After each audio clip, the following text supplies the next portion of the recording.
ఎంత చదివేద్దాం, ఎన్ని కొనేసుకుందాం, ఎన్ని అనుభవించేద్దాం, పక్కోడి దగ్గర ఎంత ఫోజు కొడదాం. ఫోజు కొట్టడానికి ఇటోడు అటోడే కదా మనకి. నీ దృష్టిలో డబ్బున్నవాడు గొప్పోడు అవ్వచ్చు, పదవులు ఉన్నవాడు గొప్పోడు అవ్వచ్చు, డిగ్రీలు ఉన్నవాడు గొప్పోడు అవ్వచ్చు, ఒక రాజకీయ నాయకుడు కూడా గొప్పోడు అవ్వచ్చు.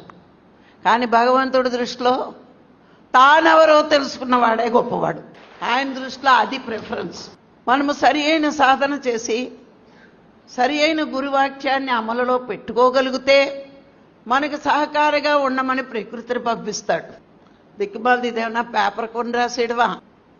ఫస్ట్ ర్యాంక్ రావాలంటే ఈ మధ్య పేపర్లు కూడా అమ్ముతున్నారు, కానీ ధ్యానంలో ఏ పేపర్లో అమ్మరు. మనమే కష్టపడాలి. ఎవరినైనా కన్నింగ్ చేయాలంటే నీ పక్కనే ఉన్నాడు దైవం, నీ భావాలను కూడా లోనుండి గమనిస్తాడు.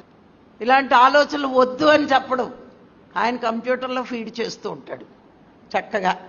నీ ఆలోచనలు మంచివా చెడ్డవా, శుద్ధత్వం బుద్ధత్వంలో ఉన్నాయా? నీకు వేరే సాక్ష్యం అక్కర్లా. ఎక్కడ కోర్టులకు సాక్ష్యం కావాలి? ఆయన కోర్టుకి ఏం సాక్ష్యం లేదు, ఆయనే జడ్జి.